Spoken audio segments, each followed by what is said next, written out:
In the case of this Volvo, lights get dim, warning lights come on, go off. Realize the first thing you always want to check in that situation is the battery itself. But where's it hiding? I can't find it. Well, the stupid Swedes, they're hiding it inside the trunk, which is a very dumb thing to do. Because then the battery cables have to be in the trunk, go the whole way to the front to the engine. The more wiring you have, the more chance you have of having problems. And of course, the longer the wires, the more power you lose over distance. That's why we use AC in our house, because DC loses power over distance where AC really doesn't. So we gotta go inside here, pull all this crap out, and there's the battery. So we'll test it. At 640, we'll put it to 600, and away we go. Good battery. So we know the battery's good. It's got 723 amps. So we'll leave the tester here, and we'll use the alternator checking part of it to check the alternator. Even though the alternator's hiding here, we got to test it on the back, which is another problem of putting the battery in the back. The alternator, guess what? Charges the battery, but it's way back there. So it starts to get weak. It's got to strain more to go all that way. It's a stupid design, put a battery in the trunk. They just do it because, oh, the engineers can do as they please. They can squeeze more crap under the hood. But it's stupid to have the battery further away from the alternator than necessary, which often leads to alternator problems in these Volvos, common occurrence. And sure enough, after running the alternator test, it shows that the alternator's bad. It's got bad diodes in it. Realize that alternators are called alternators because they actually create alternating electricity. And the diodes inside turn that into direct electricity. And when they go bad, all kinds of weird stuff go in your car because they can actually end up getting some AC ripple through the system, which makes the DC system just go bananas. So we gotta replace the alternator on this Volvo. And it's not a particularly fun job because on this design, the power steering pump is on top of the alternator, so we gotta remove the power steering pump and the belt. We just remove the negative battery terminal. Boy, I don't give you much working room on this thing. Get a little looser. Wow, some swine invented this one. Crazy squeeze design, but finally. Put that by the side, then nothing will short out. Now, of course, the Swedes have to do something moronic. The tensioner has a special hole. You need a tool to loosen it up. You can't even see it. So I gotta get my borescope out to take a look. And when I look, I can see it's a star pattern. Luckily for me, or perhaps unluckily, because I work on these pieces of crap a lot, I got a whole set of them, so I just gotta see which one fits in that hole. TP55 that fits in there. Somebody should shoot these people for designing crap like this. What's wrong with a bolt? There's nothing wrong with a regular bolt. Then as we pull on that, it loosens the belt, and we can get it off the power steering pump first. Slides off.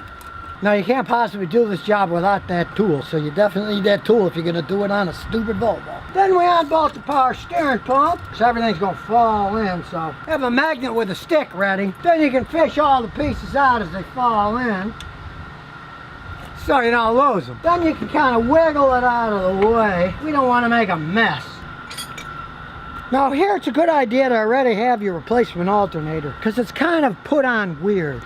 You can see here, the bolt on the top, but there's two stupid bolts on the bottom. These bottom ones, we're gonna have to remove this whole giant radiator hose and make a mess. All I can say is they sure have their fingers up their rear ends when they design these cars. They don't plan on having them repaired without going through a bunch of mess. My Toyota, I can change the alternator in 5 minutes without making any mess. This thing, just poorly designed. Maybe that's one reason Volvo doesn't exist as a Swedish company anymore. The Chinese own them, and they claim they're only going to make electric and hybrid electric cars, and none of these gasoline ones anymore. So we'll throw a pan to catch the coolant, then we unscrew the hose and pop it off with a big screwdriver. Then we can access the 10mm bolts, which you can't even see, but you can see on the new alternator where they go. Here and here. You can't see it, there's no working room. You can feel it to get them off. Then you take those bolts out that mount the alternator. Then you unbolt the power wire and wiggle the alternator out. There's not much working room. You wiggle like mad. Eventually it'll come out. This was certainly an afterthought. Almost there. It's like giving birth. Look at that. Who would design something that poorly? Then comes the fun of wiggling a new alternator in. But hey, at least you got gravity on your side this time. Then you have to bolt the power cord on. and plug the other wire in. Then you want to bolt the alternator back in place. Then put the radiator hoses back on. Then bolt the power steering pump back on. Then you gotta use your wrench and wiggle and snap the belt on. Then reconnect the negative battery terminal. There, now it's not wiggling. And don't forget to put the coolant that fell out when you took the hose off. And start her up. Success! Customer just told me this Ram, these stupid semi-keyless remotes, dumbest system ever. Vehicle won't start, so what are we gonna do? Well, let's start by turning the key and seeing what happens. Stick the key in. Well, the lights come on, so at least we turn the key off, turn the key on. There's power there, but when we turn the key, nothing.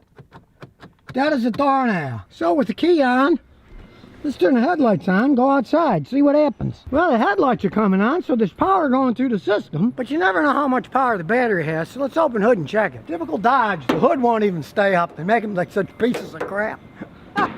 So we need a stick. So we'll test the battery. One tester on here, and one tester on there. And since it says right here, 790 cold cranking amps, we'll check that. It's in the vehicle, battery, top post, regular, cold cranking, and we'll put it on 790. Then we push start. We'll see what it says. State of health is not that great. It says it needs a recharge, but that isn't going to be why it's not starting. It needs recharging, but it's got enough, should crank the engine. It's not doing anything. So something's wrong between the battery and the ignition switch going to the starter. Odds are it's this system. They're such pieces of crap. God knows Chrysler has enough problems building cars that it is to add this stuff onto it to make it another level of crap that breaks on them. So I'll hook up my fancy scan tool and pray it finds something wrong with the system with a code so we don't have to check absolutely everything on this pile of junk. So I'll plug it in under the dash and pray. At least it read the vehicle. Now we can see if it shows anything wrong. Typical Dodge, it already shows that there are 8 faults in the powertrain control module. We'll see what codes exist there in the PCM. Whole bunch of them. Cylinder 1 misfire. Evap purge, that's not it, that's not it. Brake pressure sensor, incompatible. Implausible. Oil pressure out of range. None of those are really starting problems. The central gateway has 2 faults. Let's check that. Yeah, those really aren't going to be why it's not starting either. So I'm going to try a trick. I'm going to erase all the codes. This machine can erase all the codes on it. See if that's going to help at all. Sometimes, strangely enough, it does. Now they're all erased, then I'm going to try another trick. We're going to remove the battery terminals. One, then the other. Then with the remove, we're going to touch them together to reset everything, drain everything, then leave them off for about 5 minutes. That way, it can reset everything back to factory settings to some extent. Sometimes it'll start right up then. Let's see. All right, we'll put them back on. First the negative, tighten it up, then the positive. That's nice and tight. Now we'll see what happens. Well, sad but true, stupid thing still isn't going to start. So, we know we turn the key on, we're getting power. I'm going to hot wire the starter. See if it'll start then. Now it's pretty easy on that. You get in on the driver's side, crawl under. Right under here is the starter. And somebody's already gotten the wire frayed here so you can check it. We will put a jumper cable right here on the starter line. Then reach under here and fish the line up. Gotta be a truck that's way up in the air and I'm not 80 feet tall here, so bear with me as I grab the stupid thing. Here's the wire. Now if we put it on a positive cable, it should make the starter at least turn over. Nothing. Probably a bad starter. And here's a good test. We'll hook this up. So now it's connected. Then we get a big hammer and go back under the vehicle and give it a few whacks. Well, it's not starting, but that doesn't mean it's not the problem. We didn't get lucky on this. A lot of times the starter still has some life left when you whack it with power going to it. The stupid thing will at least start to crank over. In this case, it's not even doing that. So we're gonna have to pull the starter off and then check it in the air to see if it works at all. So we'll take the battery terminal off so we don't short anything off when we remove the starter. Then crawl back under and unbolt the starter and take the power lines off here. And off comes the starter. And there's Dodge for you. This tiny little starter for this huge Hemi engine. And I can smell it. It's burned out. I don't even have to test it. It's hot now. and I can smell it's just burnt out. Cheap starter on a big engine. And here's the replacement tiny starter. That's all they had to fit on the stupid thing. At least locally, if you really want to do a better job, you can try to find a racing starter that's a lot better than this piece of crap. But this is just the guy's work truck, so I'm just putting the same thing back on. So it just slides back in the hole, and you put the 2 bolts in, the bottom and the top. Get them on nice and tight. And don't forget to do the top one too. There are 2 of them holding it in. Then you get the big power cable and put it on, the nut on top of it, and tighten that up. Then get the starter wire here, and that just plugs right on there. Snaps right on. Nice and tight. And don't forget to put the battery cable back on and put it on nice and tight. There we go. Then let's pray it didn't short the computer out. Even the computer on this thing has to do with starting the car, and sometimes I see if the starter shorts out, it can fry the computer. So let's pray it didn't. Well, here goes nothing. As you can see when I scanned it, it has a bunch of other things wrong, but typical Dodge. He wants this thing to start. Now it's starting, and I'm stopping right there.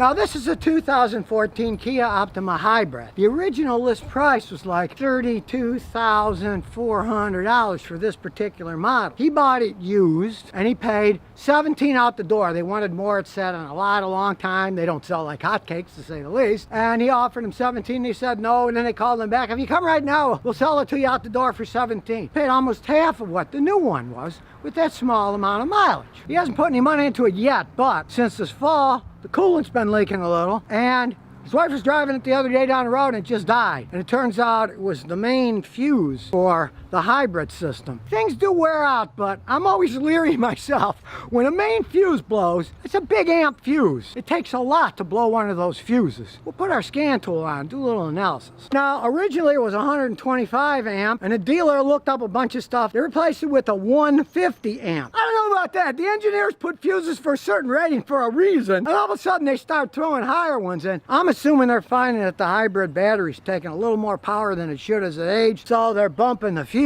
up so it doesn't keep popping the fuse. Let's hook up the scan tool, see what it says. Now, I do have to say that Kia does have a 100,000 mile warranty on a hybrid system, and he had the stuff fixed for free. They didn't charge him anything. So he's thinking about, he gets to 100,000 miles, get rid of the thing. Because his other car's a Toyota Corolla that's never broken down, and it's a 2003. It's a lot older than this thing is, and it's never broken at all on it. You can see there's no global codes, everything's green. So let's start it up, even though it's not going to do anything because it's a hybrid and it's just sitting there. We'll put the AC on because I'm hot as can be. You hear the engine's coming on now. The AC can run a little while with the engine turned off, but not that long, and it turns the engine back on. But I'm really disappointed because nothing like my Toyota or Lexus is blow big stream. I'm not getting enough air on me as far as I'm concerned. Let's go to system, OEM enhanced, 2014 Kia Optima Hybrid. Yes, here we go. Now there's no enhanced data either. Gonna check everything, and that's an awful lot in one of these hybrids. You can't mess around with these things unless you have a high level scanner. This is the lowest level scanner that I would ever use on one of these. If things really got hairy, I'd get out my $5,000 scanner. This thing is rated at 35 miles a gallon highway and 37 in the city because it has regenerative brakes. And it's only getting 32, so it's getting kind of low gas mileage. And it's not that high mileage, it's only 74,593. But now there's the scanner. It's done all the modules. Let's look through the modules. The seat belts, we don't really care about that. That stuff's all a bunch of nonsense anyway. The electric parking brake has codes. So does the smart junction box. We'll check the smart junction box and see what that says. Turn signal, right hand rear open circuit. Well, it's working perfectly fine, so who cares about that? And it also says turn signal left rear circuit open. That works too, so we can ignore that. Now you can see something squirrely because the calculated load value is 52%, and the car's just idling. We're not even moving. See, the equivalence ratio is going 1.532, 1.487, 1.47. It's kind of moving around. As you can see now, it's going all over the place. Now it's 1, now it's 0.984. It's really moving around. A car that's just idling should not go all over the place like that. That's probably one of the reasons it's getting pretty bad gas mileage for a car. I mean, I've seen these things get 38, 39. This is only getting 32. As you can see now, it's all the way to 1.484. It's all over the place. Now that's the Bank 1 sensor one. I would advise changing it. There are actually a zillion things can affect it, make it do weird things. But with it vacillating like crazy like that, I would have that sensor changed. And since that's part of the anti-pollution system, Kia should cover it under the 100,000 mile warranty. So really, as an educated guess, I'd say change Bank 1 sensor 1, the air fuel ratio sensor. It could be bad, maybe the wiring's bad, something's amiss there. The voltage is good in the control module. So far I haven't seen anything weird other than that sensor data. The engine has run 16 hours, 19 minutes since a trouble code was cleared. So this did have a trouble code at some point in time. So what we basically learned is it doesn't trip any codes now, but it did 16 hours ago of runtime. It had a trouble code on it. Now the owner tells me he wish you would have seen my videos before he bought this, because his old Corollas never stranded him, and this thing now is stranded him once, and it's got the oddest thing. It loses coolant, but nobody can find where it's going. Took off, it was on full, now it's down a little bit. Now in 1 month, he only has to add that little bit from the F to the L. It's not that much coolant, but it's going somewhere.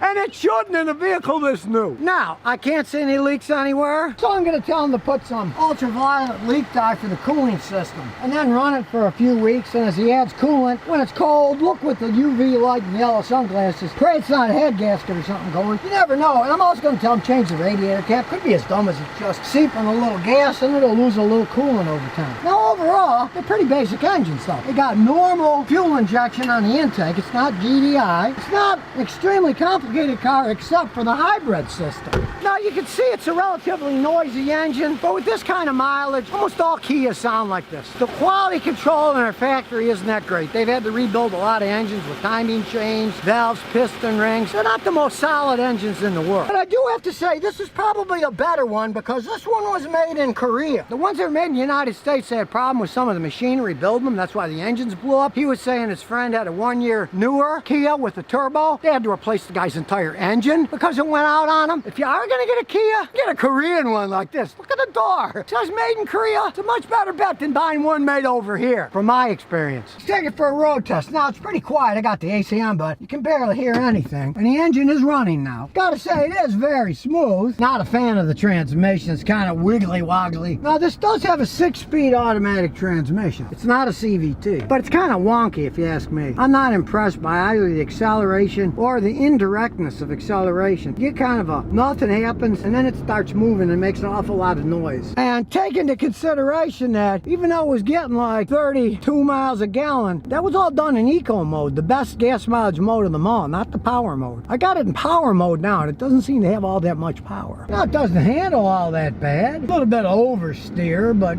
nothing outrageous. But let's see what this thing can do. Theoretically, it has 199 horsepower with the gas motor and the electric motor. So here we go. Well, it's not throwing me back in my seat. And like I say, the tranny's a little wonky. For 200 horsepower, man, doesn't feel like 200 horsepower. It's weak on acceleration. And I'm telling you, as hot as it is today, I wish these blowers blew about 3 times more volume air. I gotta stick my head way up here to get any cool air on me. They just do not blow that well. Hey, you guys in Korea, where you made this car? Maybe it doesn't get that hot in Korea. I know it snows a lot in the winter, but man, it gets hot here in Tennessee, just like in Texas. And you need to upgrade your blower motors to get a little more oomph coming out when it's hot outside. And I do have to say, this manual shift option is absolute garbage. It hardly does anything at all. I mean, you're going down the road, you try to shift it, can't even feel it do much. You downshift, there's a big lag before it kicks in. I am not impressed by this transmission. So in the case of this particular Kia Optima, you get a hybrid. They're supposed to have more acceleration with the electric motor and better gas mileage. This thing has neither. It doesn't have acceleration or gas mileage. Some of that could very well be the main oxygen sensor, the air-fuel ratio sensor, the one on the top of the engine. Could be bad. It was giving squirrely data. And if it gives squirrely data, car's not going to run right. Because as it runs now, this is not an impressive vehicle, to say the least. I've been in ones that ran a lot better than this. But all in all, considering this car was close to $34,000 when it was new, boy, I could think of a lot of better things to do with $34,000. So buy one of these things. No wonder it sat on the lot for months before the guy bought it. If I would have road tested this car, I would have told people don't buy it. There's something wrong with it. It doesn't go fast enough. Doesn't get good enough gas mileage. Because really, when you step on the gas, yeah, it makes noise, but it really doesn't take off all that fast. And you got a real lag. It just doesn't feel responsive. And considering that the thing stranded them on a highway and blew a main fuse, and what they did was put a bigger fuse in it, went from like 135 amp to 150 amp fuse. To me, boy, I'd be sure to get rid of this thing before the 100,000 mile hybrid warranty was up for sure. So now you know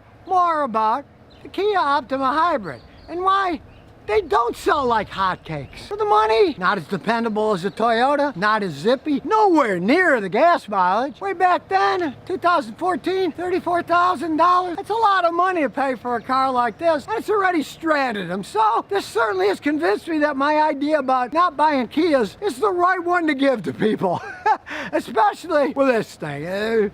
That's why I sat on a lot for a while, used before they get sold. I'm sure people tried it and they thought, it's not mine, not my cup of tea. Where the Priuses, they've sold millions of them. Kia's not really that much of a hybrid company to begin with. But on the plus side, they still got a little bit left on their 100,000-mile warranty, so they can drive it around like he said. When it gets near that, it's probably time to say goodbye to this and get another Toyota. So if you never want to miss another one of my new car repair videos, remember to ring that bell.